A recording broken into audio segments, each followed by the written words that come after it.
Hello and welcome to New Frontiers on CCTV International. I'm Ji Xiaojun in Beijing. And today we're continuing our series, Chinese Civilization, in which we are tracing the evolution of Chinese civilization through an investigation of archaeological discoveries, historical sites, and cultural relics. In today's program, we are back in the Sui and Tang dynasties again. This was a 300-year period from the 7th to the 9th centuries, when China emerged on the world stage as a brilliant and confident country. Historical records show that the Tang Dynasty maintained contacts with more than 300 countries and states across the known world. A key role in its commercial contacts was played by the Silk Road.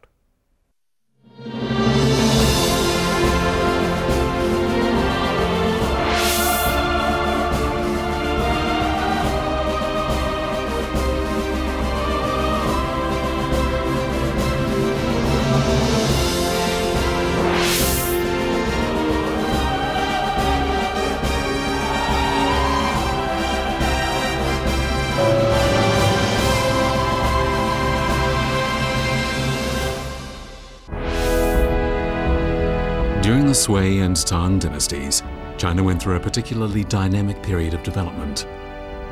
As the country was being integrated, there were all kinds of innovations, while different schools of thought were improved upon and their teachings disseminated. There was unity among the nation's various ethnic groups, there was great stability throughout the country, and there was peace between China and foreign countries. Confucianism, Buddhism, and Taoism all coexisted peacefully, academic activities flourished, and literature and the arts in general developed more than ever before. It was a time of self-confidence in China, a time of inclusion and innovation. All in all, it was a brilliant era in the history of Chinese civilization.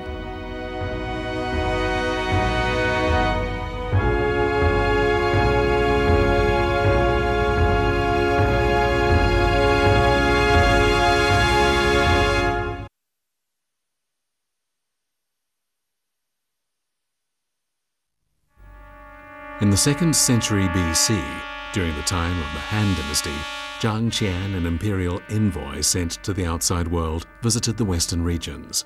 And afterwards, the Han Dynasty integrated the transportation routes in the western regions and connected them with routes that led to Persia and Rome. It was this that resulted in the formation of the famous Silk Road. After the Silk Road was opened, the civilizations of ancient Egypt, of the valleys of the Euphrates and Tigris rivers, of India, and of course China from the Han Dynasty through to the Tang Dynasty were linked by trade. As a result, during the Tang Dynasty, the Silk Road led to the dynamic development of cultural exchanges between China and foreign countries. 它也是当地这个沿线各族各族啊互相了解的一个友谊之路，是吧？ 另外也是当时的文化交流和科技交流之路。另外就是说，当时就是这个唐朝与这个西域各国关系非常密切，使节来往不断，所以有人又把它称为使节之路。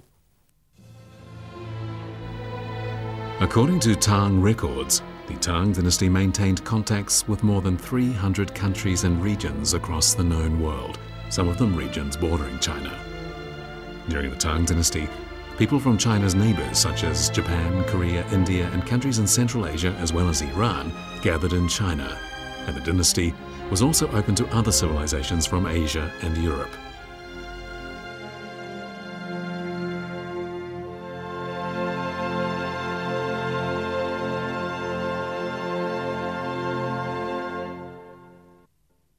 在唐朝中央有很多外国人在这做官。 日本人、韩国人，还有中亚的，现在属于中亚的那些五国的那地方人都唐朝做官，从文官到武官都有，都是这个是一种非常博大的襟怀。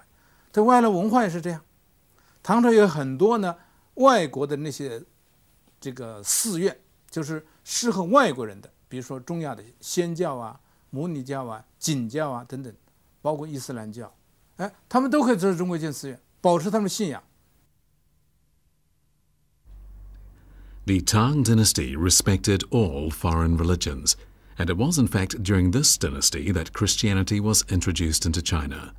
This tablet on the development of Nestorianism in China is about how this religion of the Eastern Roman Empire developed during the Tang Dynasty.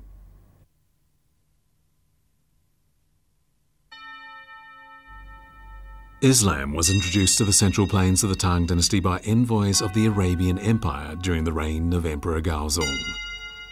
It was first introduced to the cities of Quanzhou and Guangzhou and other coastal areas in the south by Arab business people. In China in this era, all religions coexisted peacefully, a truly rare occurrence in the world history of that time or any other.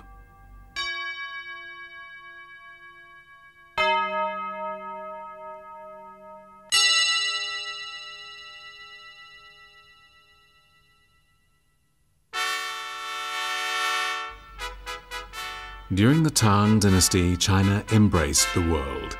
Its international trade far exceeded what it had been during the Han Dynasty. Its cultural exchanges with neighboring countries and other countries expanded, and it was extremely open to foreign culture. While carrying on China's fine ancient traditions, the Tang Dynasty absorbed many aspects of foreign culture, and it was an era in which Chinese were enthusiastic and self-confident.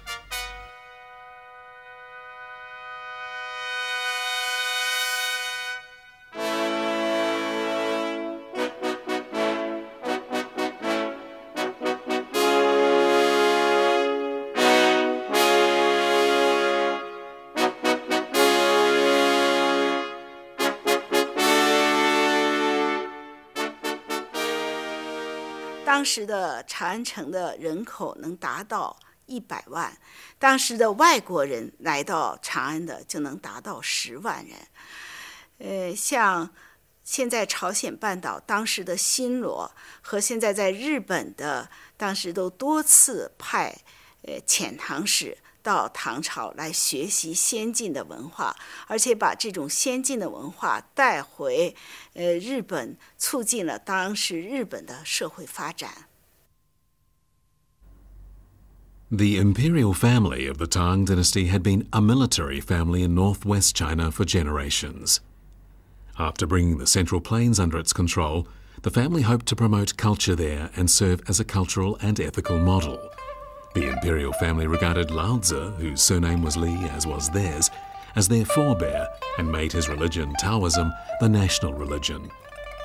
Lao Tzu advocated harmony between people and nature, and this was in accord with the policies of the first rulers of the Tang Dynasty. It is also reflected in their willingness to promote harmony, flexibility, and rule by virtue. As a result, Taoism, which served as the foundation of traditional Chinese culture, was quickly disseminated. Wu Zetian, who was accepting of all religions, put an end to the emphasis placed on Taoism by the first rulers of the Tang Dynasty, and this greatly benefited Buddhism. As a result of her policy, Buddhism developed quickly during the Tang Dynasty. Famen Temple in Fufeng County, Shanxi Province, witnessed the unprecedented development of Buddhism in the Tang Dynasty. In 1987, archaeologists reopened the underground palace of Famen Temple after it had been sealed for more than 1,000 years. When they excavated a set of nesting pagodas, they found that the small innermost pagoda was made of solid gold. When the archaeologists opened the pagoda, they were surprised to find within a finger bone of Shakyamuni, the founder of Buddhism. Famen Temple was built during the period of the Eastern Han Dynasty, at which time it was known as Yuang Temple. The temple is 1,700 years old, older than any other temple in the central Shanxi plain. Also excavated from the underground palace of Famen Temple was this 13-piece tea set used by Tang Emperor Shizong. This noble imperial tea set suggests that drinking tea was regarded as a great luxury. China is, of course, the home of tea, but although tea was being produced well before the Tang Dynasty, drinking tea didn't become common until during that dynasty. The book The Tea Ceremony was written by Lu Yu in the 8th century during the reign of Tang Emperor Dezong, and it is still widely read today. From it, we can see that the quality of life enjoyed by Chinese people improved considerably during the Tang Dynasty.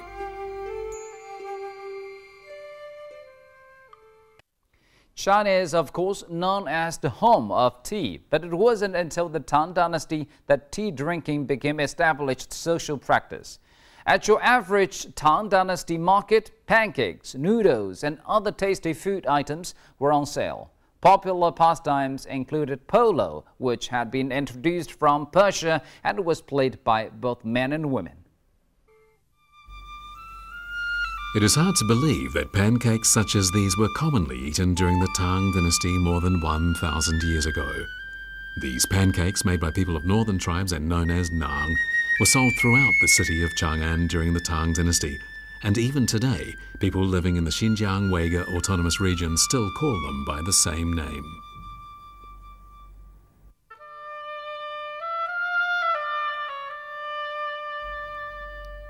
During the Han Dynasty, wheat was not regarded as fine food, but during the Tang Dynasty, wheat grinding techniques were introduced to China from Central Asia, and with this, the Chinese invented noodles.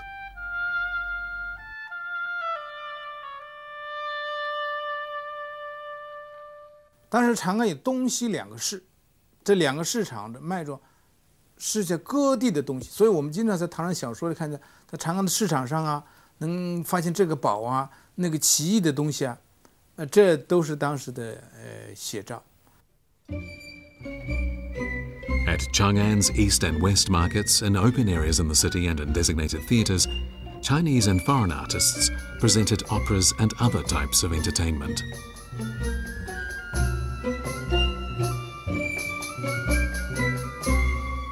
Many people from the western regions made their way to the territory of the Tang.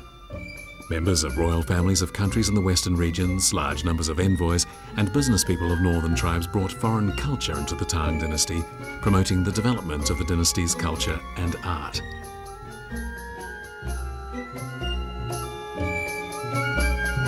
Fashionable women liked to show off their unique clothing and hairstyles. A popular pastime for both men and women was polo, which had been introduced from Persia.